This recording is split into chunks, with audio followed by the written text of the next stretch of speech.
Amigos, amigas, bom dia. Vocês todos que nos acompanham pela internet. É uma alegria nós estarmos mais uma vez reunidos para refletirmos um pouco a respeito do Evangelho de Jesus.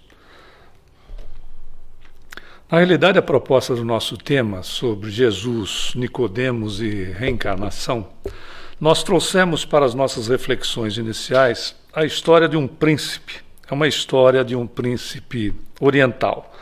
Mas como nós não achamos uma imagem de um príncipe oriental, ficou um ocidental mesmo, né? Aí, e todo príncipe, evidentemente, tem que ser encantado, não é verdade? Bonitão e coisas do gênero. Bom, mas a história conta que esse príncipe, um dia, ele decidiu construir um castelo, e um castelo completo, aonde todo ele era uma biblioteca gigantesca, era um castelo de livros. E, na realidade, fez uma única chave para a porta e jogou a chave fora. E disse que aqueles que a encontrassem teriam acesso a todo o conhecimento que estavam nas obras inseridas naquele castelo.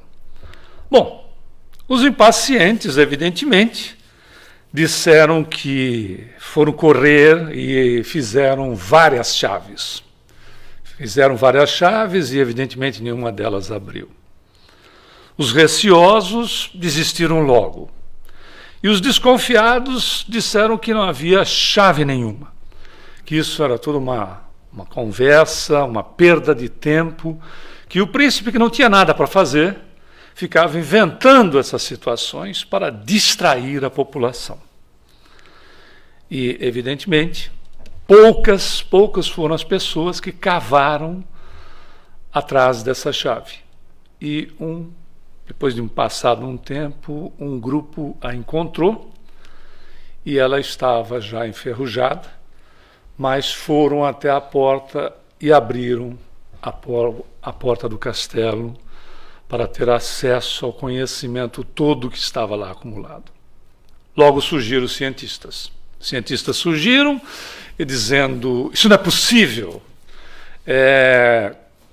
Da onde surge essa chave? Essa chave não é verdadeira. Aí o príncipe disse, olha, eu não tenho como contestar se é a chave original ou não. Mas a realidade é que ela abriu a porta. Quando nós falamos de reencarnação, antes de fazermos a ligação com Nicodemos, quando nós falamos sobre reencarnação, é exatamente esses aspectos que surgem nessa historinha simples e objetiva que nós acabamos de contar. Os impacientes, evidentemente, criam situações as mais fantasiosas possíveis, sempre no intuito de querer confundir. Os receosos, com o receio, com o medo de encarar a realidade de si mesmos, fogem o mais depressa possível. Não é incomum, por vezes, ouvirmos colocações do tipo, eu não mexo com essas coisas. Como se a nossa existência fosse uma coisa e a realidade da continuidade da vida também fosse uma coisa. Os desconfiados já dizem de imediato, é a relação que estamos fazendo com a questão da chave.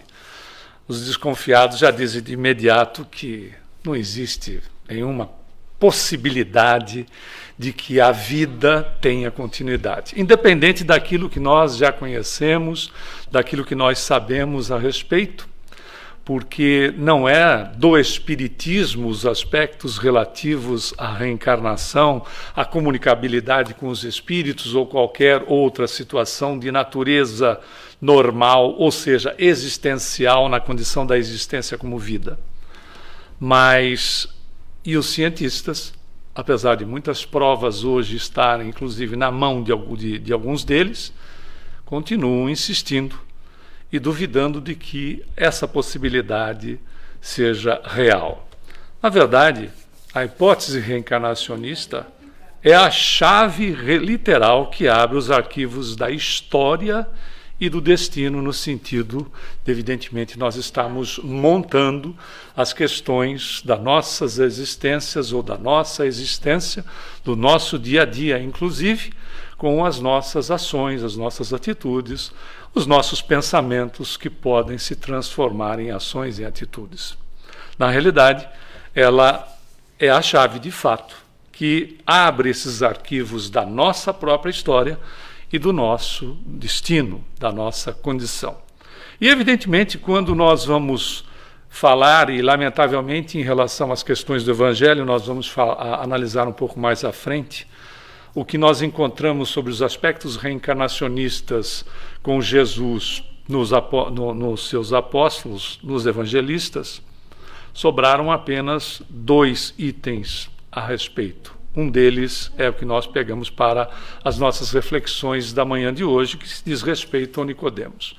Mas antes de nós entrarmos nos aspectos daquilo que ocorre, do diálogo que ocorre com Nicodemos, nós precisamos ver um pouco o contexto do período em que ocorre. Nós sabemos que Jesus visitava Jerusalém e nesse encontro, lá pelo ano de 29 da nossa era, é que acontece esse encontro com Nicodemos, que aliás era um doutor da lei e o nome Nicodemos significa vencedor do povo.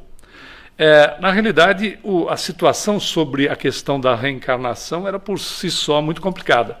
Por quê? O entendimento das pessoas de várias facções religiosas existentes, com exclusão dos saduceus, que não aceitavam aspecto nenhum relativo à questão não de reencarnação, que a terminologia não existia. Existia a terminologia ressuscitação.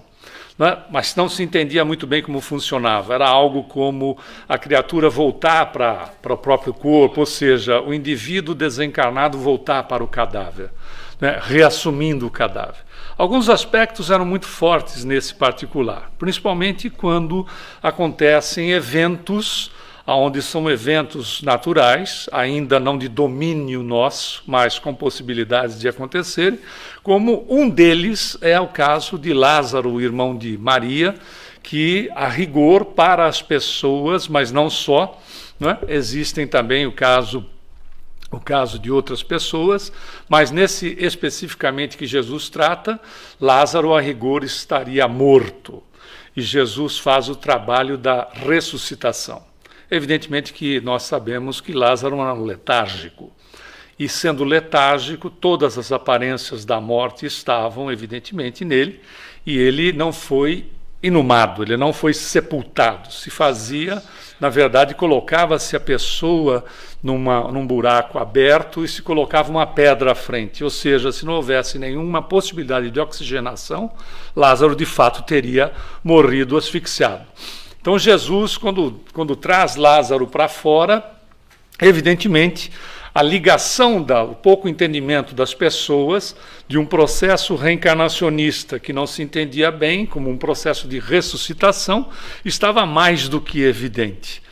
Mas muito bem, esses aspectos eram tão confusos que o próprio Nicodemos, sendo uma pessoa de maior capacidade intelectiva, uma pessoa de maior capacidade de conhecimento, sendo ele um doutor da lei, que era uma mescla de um senador e um religioso ao mesmo tempo, ele tem dúvidas sobre isso. E ele vai procurar Jesus, evidentemente, às escondidas, como aconteceu com outros personagens, lembrando um deles, o próprio Públio Lentulus, senador romano, aonde ele vai procurar Jesus também às escondidas. Porque Jesus era o contraponto de tudo aquilo que era a condição mais interessante, era o status quo, ou seja, o comodismo das criaturas. Jesus era o contraponto desses aspectos. E Nicodemos vai procurar Jesus às escondidas. Nós trouxemos o diálogo entre eles, registrado por João, no capítulo 3, no versículo ou parágrafo de 1 a 12, onde então João narra esse encontro de Jesus com Nicodemos. E vamos então à leitura. E havia entre os fariseus um homem chamado Nicodemos, príncipe dos judeus, ou doutor da lei. Este foi ter com Jesus e disse-lhe: Rabi, mestre, Bem sabemos que és mestre, vindo de Deus, porque ninguém pode fazer estes sinais que tu fazes se Deus não for com ele. Jesus respondeu e disse-lhe: na verdade te digo, que aquele que não nascer de novo não pode ver o reino de Deus. É interessante porque vários momentos Jesus coloca a questão da verdade, que na verdade ele está falando. Claro, né? A expressão da verdade materializada, a condição do espírito crístico, a condição de um espírito de consciência pura, ou seja, 100% consciência, quando a nossa atinge 5%. Quando nós encontramos criaturas que atingem 10%, essas pessoas são geniais, como um Albert Einstein, por exemplo. Mas, enfim, estamos a caminho. Mas está ali a verdade diante de Nicodemos, materializada, inclusive. Continua o diálogo. Disse-lhe Nicodemos: como pode um homem nascer sendo velho? Veja a falta de entendimento que Nicodemos demonstra nesse momento. Como é que eu posso voltar, né, se eu estiver velho? Porventura, pode tornar a entrar no ventre da sua mãe e nascer? Ou seja, a ligação efetiva do corpo, né? A questão da ressuscitação inserida no conhecimento ou naquilo que era possível conhecer das criaturas. Jesus respondeu: na verdade te digo, que aquele que não nascer da água e do Espírito não pode entrar no reino de Deus. O que é nascido da carne é carne, e o que é nascido do Espírito é Espírito. Não te maravilhes de ter dito: necessário vos é nascer de novo. O vento assopra onde quer e ouves a sua voz, mas não sabes de onde vem, nem para onde vai. Assim é todo aquele que é nascido do Espírito. Nicodemos respondeu e disse-lhe: como pode ser isso? Jesus respondeu e disse-lhe: tu és mestre em Israel e não sabes disso? Ou seja, com todo o nível de conhecimento que você possui, você ainda não domina esse tipo de informação que é básica. Claro que Jesus não diria dessa maneira, mas é exatamente isso. Na verdade, continua Jesus dizendo, na verdade te digo, que nós dizemos o que sabemos e testificamos o que vimos, e não aceitais o nosso testemunho. Se vos falei de coisas terrestres e não crestes, como crereis se vos falar das celestiais? Ou seja, se o básico você não compreende, claro que isso não seriam palavras de Jesus, como é que a grandeza do Cristo poderia se referir às questões que hoje nós estudamos, de outras dimensões, não são nem outros planetas, outras dimensões relativas ao nosso próprio planeta, outras dimensões relativas a nós mesmos, no estado em que nós vivemos. Por isso que é ensinamento do Cristo: o reino dos céus está dentro de vós. Ou seja, as condições, não é que nós vivemos em nós mesmos, as condições que nós vivemos relativamente ao planeta. E isso não é difícil conferir. Não precisamos sair do corpo em definitivo para testemunharmos esse tipo de processo, né? Um simples cochilo ou uma noite de sono, horas de sono, faz com que nós saiamos, né, da realidade que nós achamos que na verdade é a ilusão, conforme as doutrinas orientais nos trazem, e estamos na realidade daquilo que somos, espíritos. Por isso que, lembrando o Teilhard de Chardin, ele nos ensinava que nós não somos seres humanos tendo uma experiência espiritual. Nós somos seres espirituais tendo uma experiência humana, o que é muito diferente. Mas esses são os aspectos, esse é um dos ensinamentos que foram um dos poucos que sobrou e ainda fica, né, traz alguma dúvida para quando nós ficamos na letra e não vamos efetivamente analisar as questões, né, do espírito. Ficamos no texto e não vamos trabalhar os aspectos inseridos no ensinamento. Até porque ficou esse, como dissemos a princípio, estamos repetindo, e a passagem de João Batista, quando Jesus diz textualmente que João Batista era Elias reencarnado, o profeta Elias reencarnado. Essas são as únicas passagens. Vamos analisar esse diálogo ele é muito rico. Para isso, nós podemos utilizar o Evangelho segundo o Espiritismo, no seu capítulo 4, quando os aspectos relacionados a esses ensinamentos de Jesus para Nicodemos. A água foi interpretada como água do batismo, passado um certo tempo, quando há a instituição do catolicismo. Isso não há crítica em hipótese alguma. Simplesmente é um processo histórico e como foi interpretado esses aspectos para a renovação da criatura. A água foi interpretada como a água do batismo e a palavra Espírito, em várias traduções, não em todas, do Novo Testamento, foi substituída por Santo Espírito. Quando nós fazemos essa adaptação e essa substituição, altera completamente o ensinamento de Jesus. Jesus consolida, no entanto, a sua abordagem ao dizer: o que é nascido da carne é carne, e o que é nascido do Espírito é Espírito. Ou seja, mostra as diferenças do ensinamento em relação à interpretação dada posteriormente. E o Kardec, nesse capítulo 4, conclui da seguinte maneira: o corpo procede do corpo e o espírito é independente deste. Mas vamos continuar. O espírito sopra onde quer e ouves a sua voz, mas não sabes de onde vem nem para onde vai. Outro ensinamento de Jesus, também, que Kardec vai interpretar da seguinte maneira: trata-se aqui do Espírito de Deus, que dá a vida a quem ele quer, ou a alma do homem. E o ensinamento, dando continuidade, diz: mas não sabes de onde vem, nem para onde vai. Novamente, significa que ninguém sabe o que foi, nem o que será o Espírito. Se o espírito ou alma fosse criado ao mesmo tempo que o corpo, nós saberíamos de onde nós estaríamos vindo, pois conheceríamos o seu começo. E, evidentemente, vale aqui uma parte em relação à terapia regressiva de vida passada, né? Essa questão de saber o que se foi. Na verdade, quando se faz uma terapia, por isso é terapia, por isso é um processo terapêutico, ou seja, é um tratamento. Quando nós fazemos uma terapia regressiva de vida passada, se necessário for, e se estivermos com o profissional da área que tenha, evidentemente, capacitação dentro da psicologia transpessoal, evidentemente que nós não vamos ver uma vida integral, nós vamos ver o ponto relacionado ao trauma existente nesta existência, ao trauma que está nesta existência, e se não está relacionado às questões desta própria.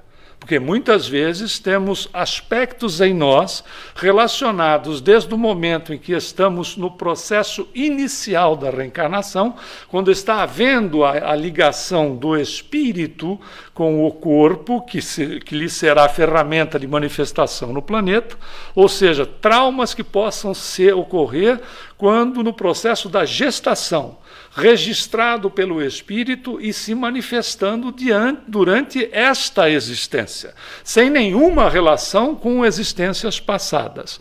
Ou seja, se trabalhado esses aspectos e não for encontrada a questão relativa à vida atual, evidentemente pode-se fazer um mergulho, mas não é um mergulho para se saber a vida como um todo de outras existências, e se for possível, inclusive.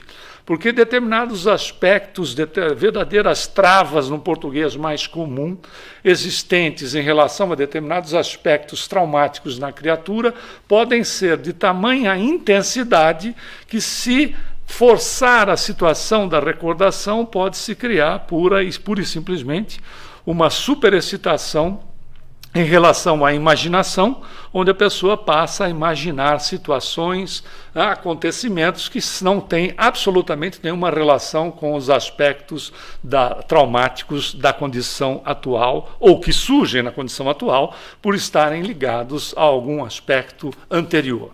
Muito bem, quando feita a terapia adequadamente, nós mergulhamos naquele momento traumático. Esta é a relação terapêutica, e não pura e simplesmente para se descobrir se fomos reis, rainhas, duques, duquesas, princesas, príncipes, barões ou baronesas, ou por vezes até mesmo faraós e coisa do gênero.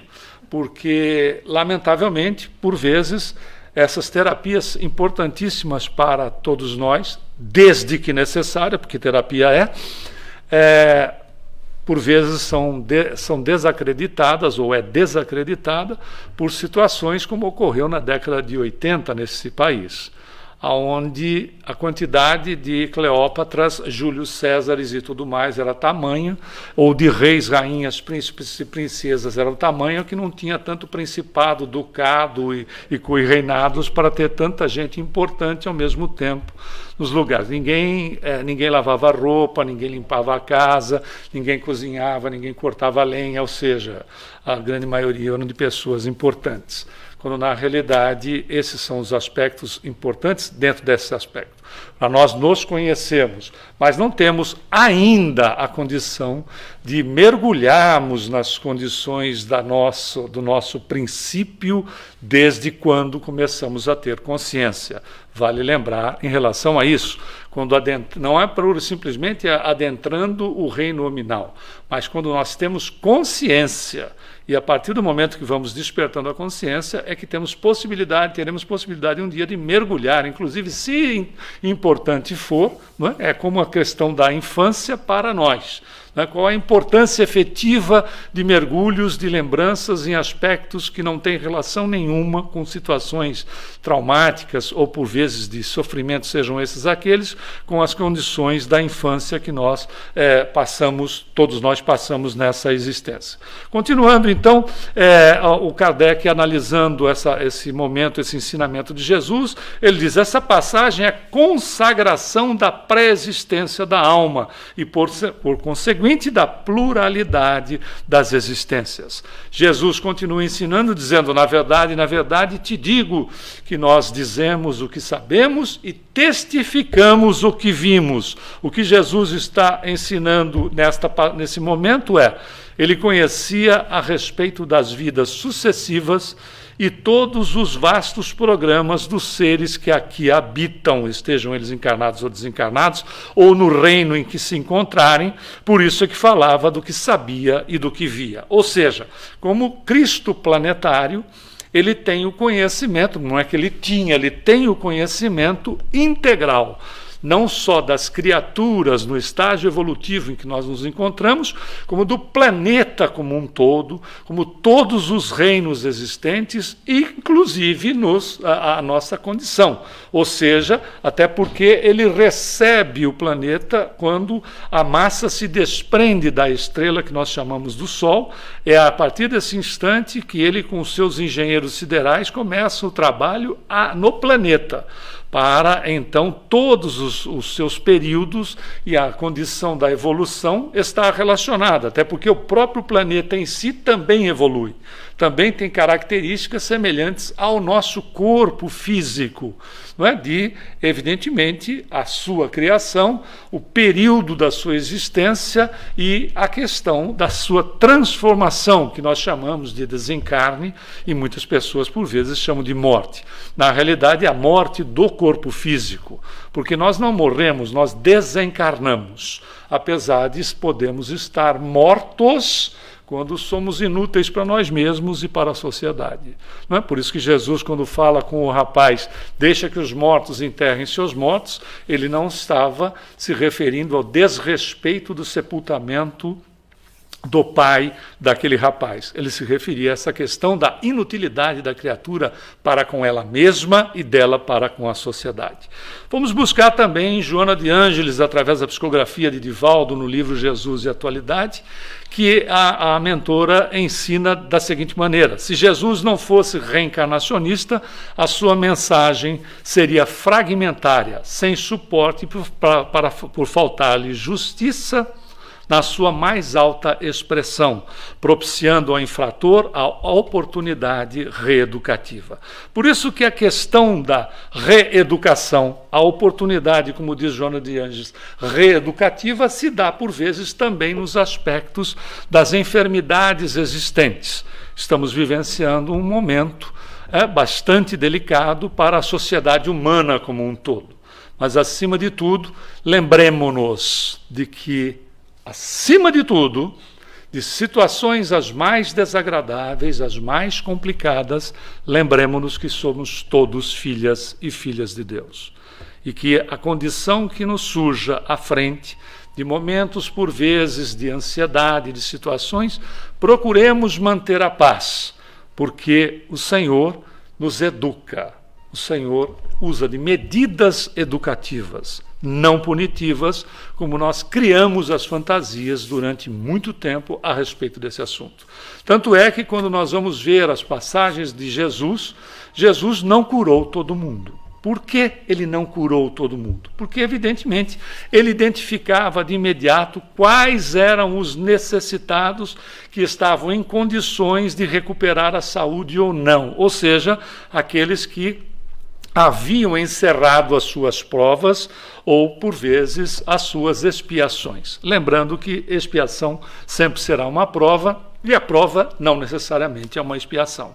Nós vemos esses aspectos quando Jesus estava a caminho na estrada de Jerusalém para Jericó, e um cego, ouvindo que Jesus estava passando pelo local, chama-lhe a atenção, dizendo: Filho de Davi, se quiseres, podes abrir a minha visão. E Jesus se aproxima dele e faz o tratamento na pessoa, e ele começa a ver, porque ele não recupera a visão, ele era um cego congênito. Tanto é que os apóstolos abordam Jesus questionando: quem pecou, ou seja, quem errou, de quem se constituía a prova? Era uma prova para a pessoa que se submetia, era uma expiação ou era uma prova para os pais? Por isso é o questionamento. Quem pecou, quem errou? Pecar significa errar o alvo, não é? Quando nós pegamos a palavra pecado e vamos ver a sua origem, significa errar o alvo. Ou seja, quem cometeu um equívoco, seria uma prova para os pais e uma expiação para ele, ou seria uma situação de expiação para ambos, ou qualquer coisa do gênero. Quando Jesus diz: na realidade, nem ele nem seus pais pecaram, ou seja, cometeram equívocos, em verdade, ele veio para dar testemunho ao Filho do Homem, como ele se classificava de Filho do Homem. Ou seja, o que estava acontecendo ali, aquele espírito, numa condição de uma deficiência visual congênita, ou seja, de nascença, estava se submetendo a uma prova de fé no encontro com Jesus. Ou seja, quando ele ia tratar de uma pessoa enferma, por isso que Jesus não curou todo mundo.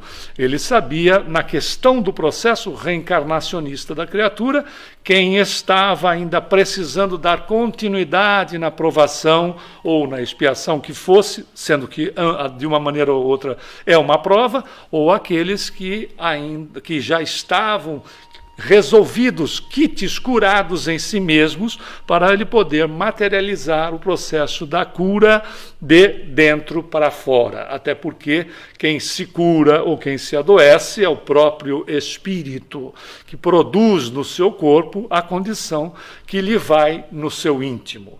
E esses aspectos todos, né, como dissemos a princípio, por que se perderam?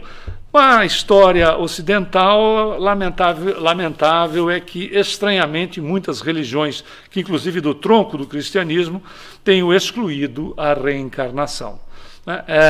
E um dos fatos ocorridos na maior religião existente no planeta se deu no ano de 325, no Concílio de Nicéia, que o imperador romano Constantino, que aparece aqui no desenho, considerado grande, apesar de ser baixinho, ele e a sua mãe Helena, que inclusive depois seria canonizada como Santa Helena, porque 300 anos depois ela foi até o local onde Jesus havia sido crucificado, e encontrou 3 gravetos da cruz do Cristo. É impressionante notar, não é? Como é que 300 anos depois, primeiro localizou a madeira, segundo, a madeira estava em estado ainda que dava para se ter pelo menos 3 gravetos. Mas tudo bem, vamos dar continuidade, porque isso é histórico.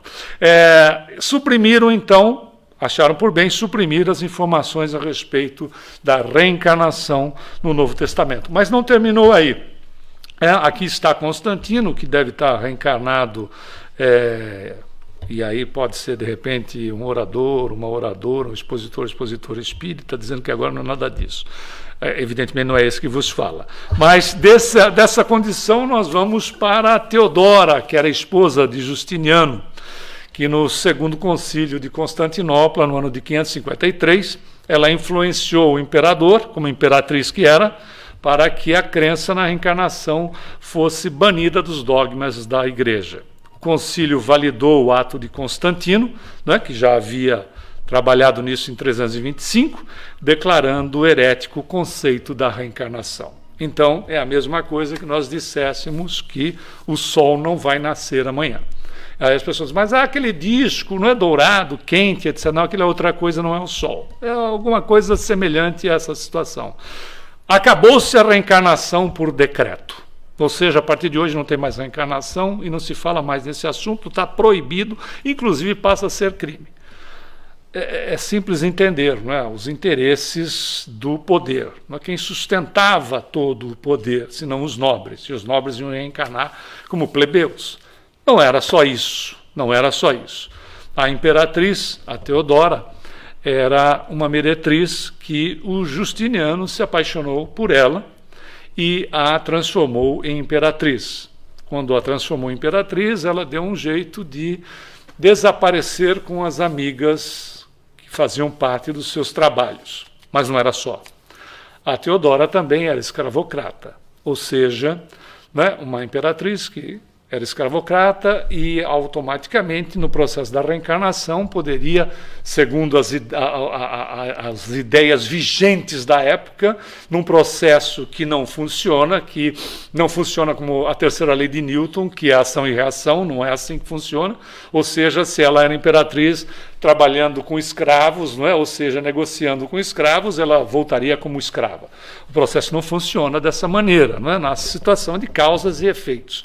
Nós, como elemento causador que somos, nós causamos equívocos, situações desagradáveis, mas como causadores que somos, podemos ir alterando esses procedimentos e causando outros aspectos positivos, minimizando ou até mesmo eliminando certas situações criadas por nós mesmos.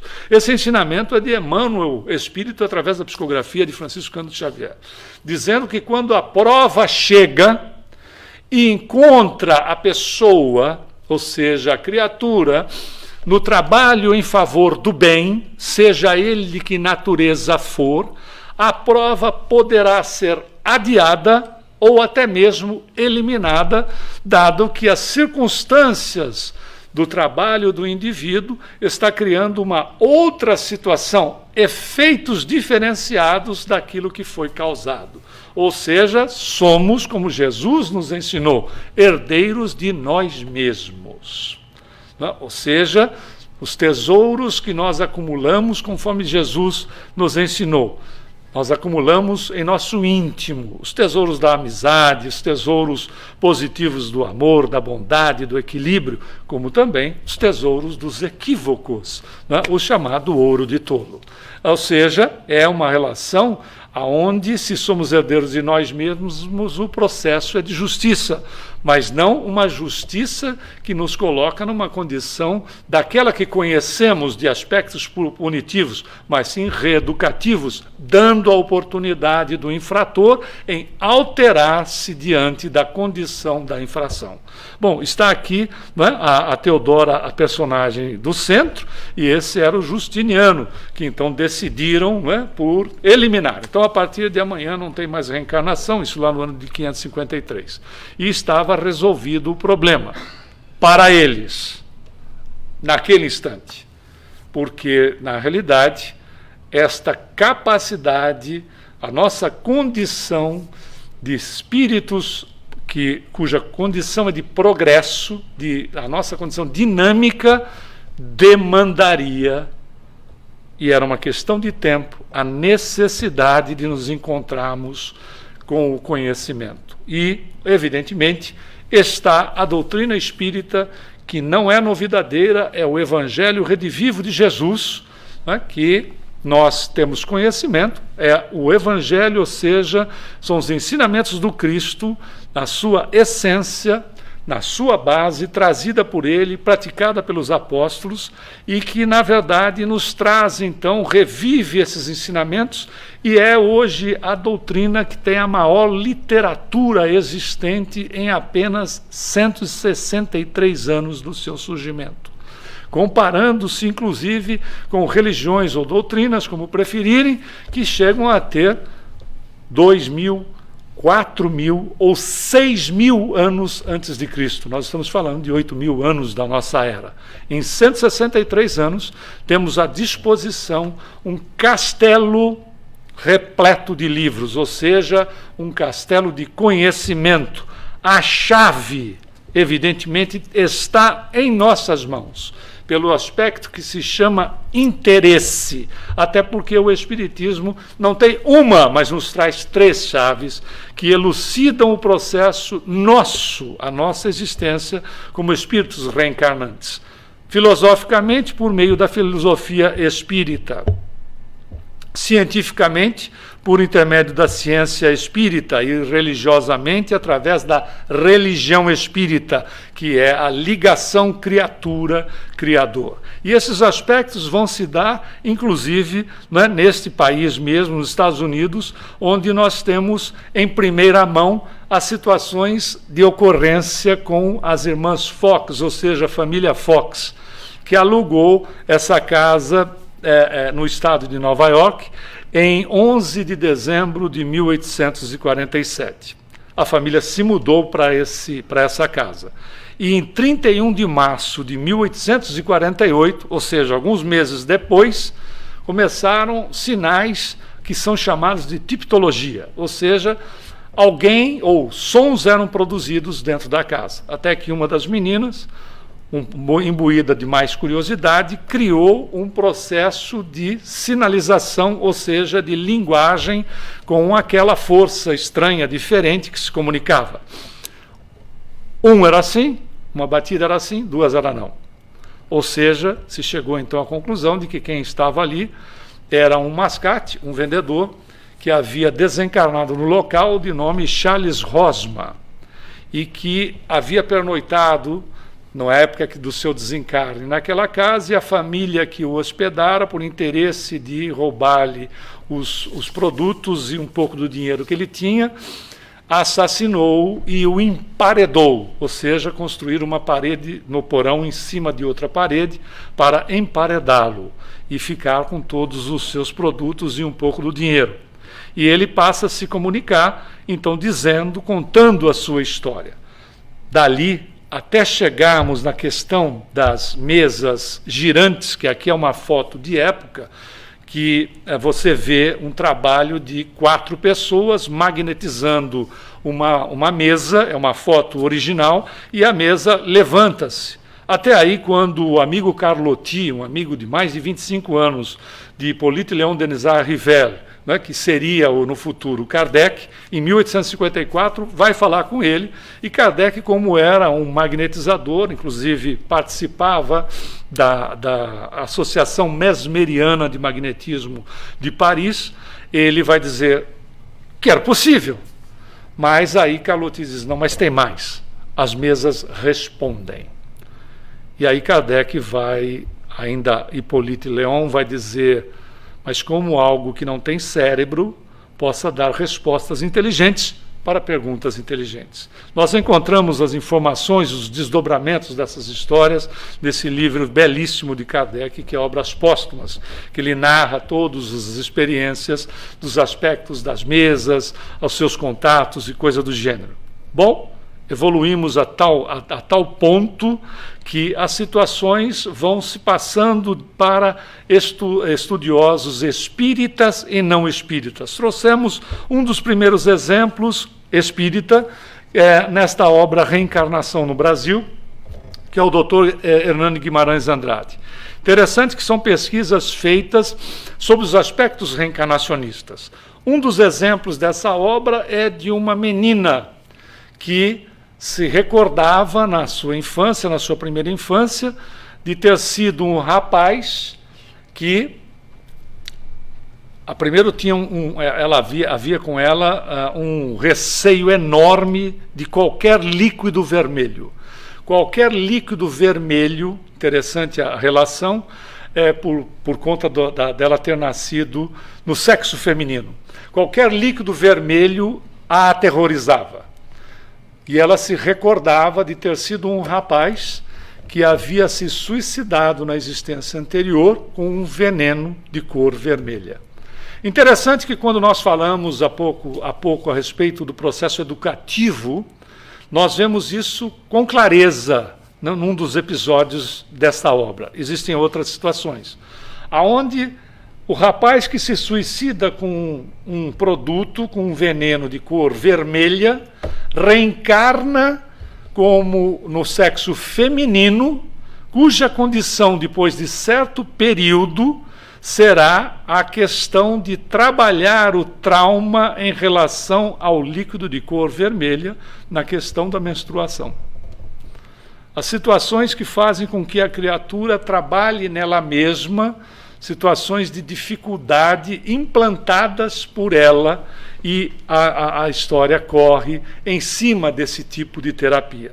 Outro que não tem absolutamente nenhuma relação espírita, é Ian Stevenson, onde um dos seus casos, nesse livro 20 casos sugestivos de reencarnação, ele vai nos trazer a história de, entre outras, desses 20 casos, de uma menina na Índia, onde, com 6 anos de idade, no caminhão que ela se encontrava para o transporte, a 160 quilômetros da casa dela, ela pede para que o motorista entre numa estrada secundária, porque era ali que ficava a sua casa.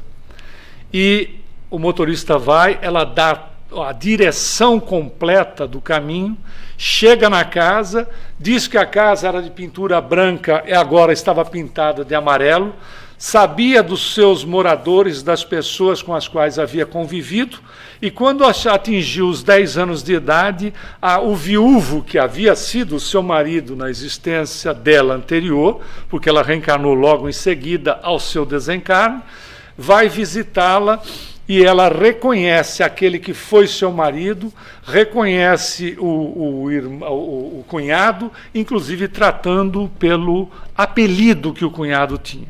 Um outro caso ainda, uma outra obra, Recordando Vidas Passadas, da doutora Helen Wambach, também já desencarnada, como os outros dois que nós colocamos aqui, mas vale a pena as obras serem estudadas. Ela nos traz o caso acontecido no estado de Nova York, de um menino que ele, na primeira infância, sempre se disse ter sido um capitão do Corpo de Bombeiros de Nova York.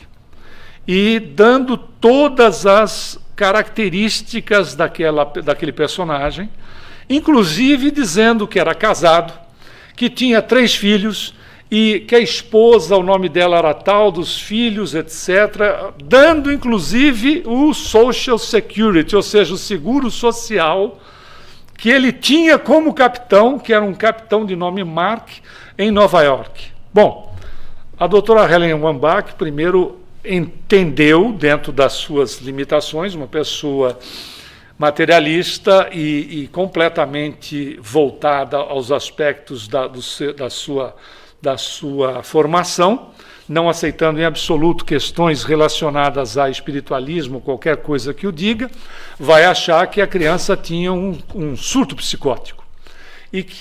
Mas ela era muito pequena para ser medicada. A criança, 3 para 4 anos, era muito pequena para receber uma medicação daquela categoria. Muito bem, se achou melhor fazer um choque de realidade. Procurar no endereço que ele fornecia a esposa daquele que tinha sido o Mark. E não só encontraram a esposa como os filhos, e aí explicaram a situação, dizendo que uma criança dava essas informações todas e que se ela concordaria em poder participar de uma sessão para que esse choque de realidade trouxesse a criança para a condição que ela se encontrava, ou seja, uma criança na sua vivenciando a primeira infância. Até porque acreditava-se que aos 3, 4 anos de idade tudo isso passava, porque durante esse período, até os 3, 4 anos de idade, acredita-se ainda, né, de que há uma verdadeira revolução cerebral, uma verdadeira explosão neuronal, onde todos esses aspectos são possíveis para depois entrar numa normalidade e a criança sair desses aspectos, aonde muitos dos nossos amigos e amigas que nos ouvem ou que nos assistem pela internet podem ter tido já uma experiência dessa natureza com filhos, ou por vezes com filhos de conhecidos, onde respostas a perguntas são respostas em determinados momentos, isso não é em tempo integral, de um adulto, ou questionamentos da criança para os pais ou para parentes, etc., são por vezes questionamentos de adultos. André Luiz vai nos explicar, porque o processo, André Luiz, através da psicografia de Francisco Cândido Xavier, vai nos explicar, uma boa obra para ser estudada também em Missionários da Luz, aonde o espírito está em fase de reencarnação. Então, até mais ou menos 7 anos de idade, esse processo da reencarnação está acontecendo.